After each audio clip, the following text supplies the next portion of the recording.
student-run orchestras in Yale.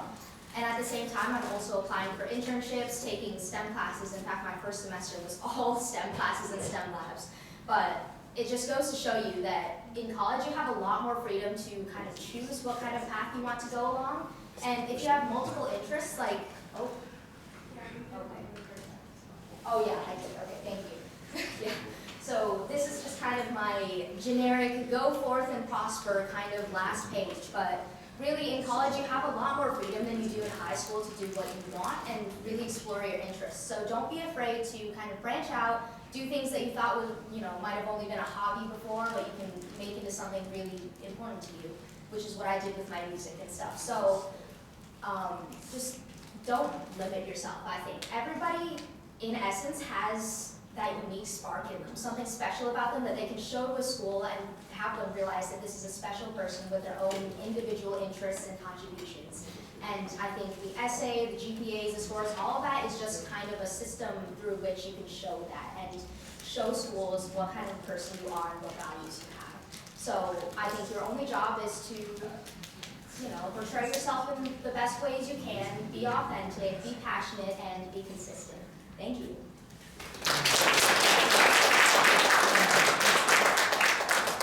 Any questions?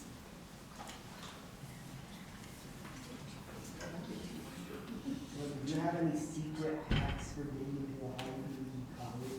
Secret hacks. Well, I did read my admissions file, and they said that the biggest thing that I had going for me was my research experience. So, especially because I'm in one of the hard STEM majors, EME, so you really should start looking for research early on.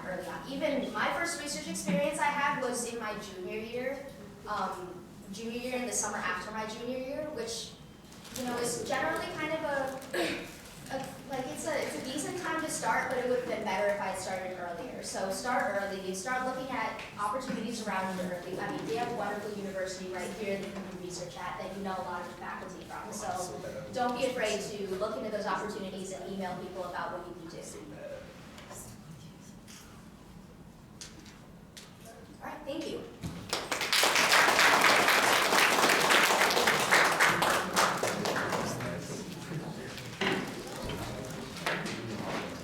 Alright, next up we have Andrew Jiang, who went to Carnegie Mellon University.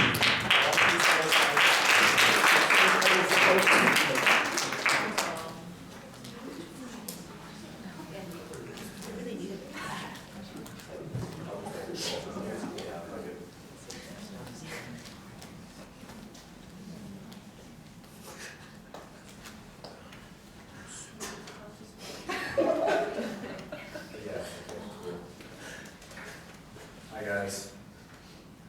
Here's what I did and what you can learn from it. So this is what was on my application. Like decent SAT, bad GPA, like APs I guess. And I did some like competitions, tutoring, okay I'm doing this, okay I'm music. And my essays were mostly about like learning across many different fields and also helping others. So I guess what can you learn from this? So first off, let's talk about choosing schools. Here's a few guidelines that I feel like are kind of helpful. Right? So when you're considering schools, it's better to, by default, like not go with any of them and then look for a reason to apply. Because this gives you like a bit of a starting point for the YS essay, which is one of the more important ones. And also, I just think it's better to like not rule out schools for, I guess, bad reasons. So this kind of helps with not ruling schools out for something that does not end up being bad. And remember that you're probably going to switch majors, or like you might switch majors. And also note that there are some schools that are like on the up. I think when I was applying, like University of Rochester was like low-key kind of good, but nobody really knew about it. I don't know what schools are like that now, but yeah, maybe look into that a bit. For applying early, I think it's good to like just go for like some safer public schools because it keeps you on top of everything. And if it's like an easier school to get into, that can help build your confidence with applying. Just get some wins early on in like the results cycle. For stats, just like try your best on everything. It's not really worth worrying about what you should have. Just worry about doing the best that you can do. Yeah. And for extracurriculars, I'd say my biggest advice is just have your normal hobbies and be like a normal person. And then if you see an opportunity to turn your hobbies into something with like a measurable impact, you should probably go for it because you kind of have an advantage just already enjoying whatever it is that you do. Here's like some methods that I use on the essays. So the UC schools are a separate portal, and I think their deadline is earlier. And they have like eight prompts, and you choose like 5 of them or something. And those were really good to write first, because I was able to then recycle those and use those for like other schools. Because a lot of their prompts were very similar to those that like other schools had as, I guess, supplemental essays. So like that's one, I guess, method for starting early, and also just having essays that you can pick and choose from later on. And we should talk about like generative AI, like ChatGPT,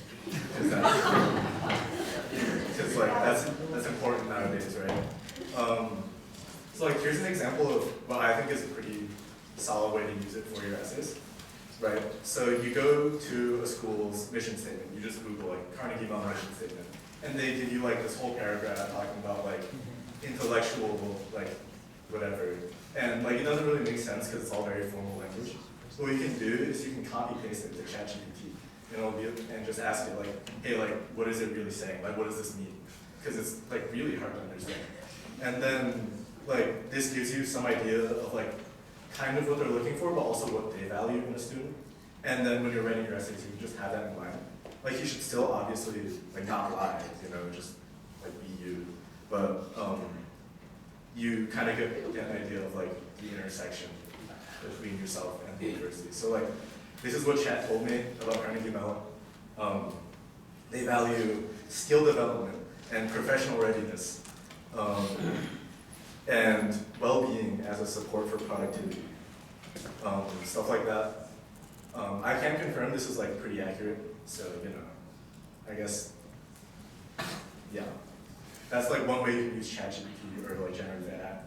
You probably shouldn't use it to like write your essays, but there's many creative ways to use it to help. Here's some like more general pointers for writing your essays. If you wrote it and you enjoyed writing it, then it'll probably be enjoyable to read. And I think it's also good to be clear.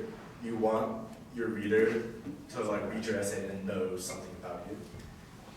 So if you're not the greatest writer, I think it's fine to just say, hey, like I am, I don't know, a really hard worker or something like that. And because of generative AI, it's important to like sound human, like make sure to like have your own voice when you're writing. And then, like I said before, focus on like the commonalities between yourself and what you think the school's looking for. Because, they're looking for students of a certain type, obviously. And if there is a part of you that aligns with that, then it's important to emphasize that. And then I added a bit about my experiences at college. Life at CMU, people really like complaining about their classes. Like, that's all anyone talks about is like how hard everything is and how hard they're working and how little sleep they got. They're very dramatic about it. But the courses are like pretty hard. And these are people who did really well in high school, so I think it's fair to say that they're, I guess, objectively hard. But people are really nice and really helpful. You can ask people for help about anything, and they'll generally help. It's really easy to do research, so like if you're into that, you can there's a lot of labs you can apply to. I don't know anyone who wanted to do research and was not able to find a position. So there's that. The food there, the on-campus food is really bad, but the off-campus food is pretty okay, so there's that. There's a lot of Asian people there, and everyone there is like a really big nerd in the sense that they all have something that they really like. And you can just like kind of ask them about it and they can talk to you for hours about like a frog or something. Yeah, I actually know a guy who I live with him. Every day he comes home, he's like, you want to hear a fun fact I learned today? And he tells me about like monarch butterflies.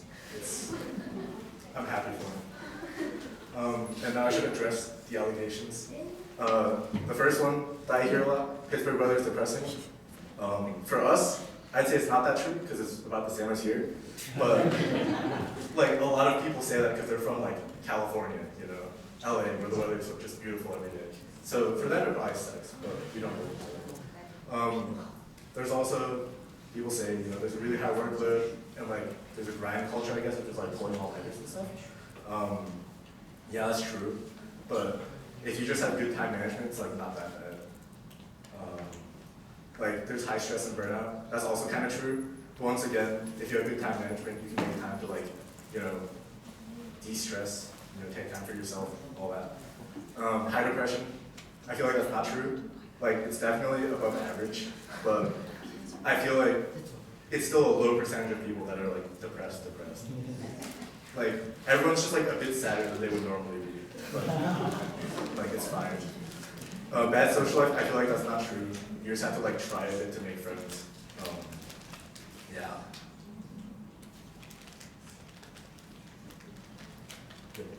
Closing statements. Feel free to ignore anything I said, because like I'm just a guy. I'm not like an expert. But you know, maybe you have like some interesting takeaway from this. And also, there's a QR code for the counselor that I had when I was applying to colleges. If you guys want to like take a look, she was pretty good. I thought she was really helpful. So yeah, there's that. Anyone have questions? APs are just like 3 college credits that you just take. I think for me, Carnegie accepted calculus, physics. I think they would have accepted like chemistry if I did better. What else is there? Like they don't really care about English. They made me take it again. And then a lot of it counted for like general credit. So like you get the units because you need a certain amount of credits to graduate. And it counts towards that, but it doesn't count for any like specific tests. Which happens a lot for something like, I don't know, psychology or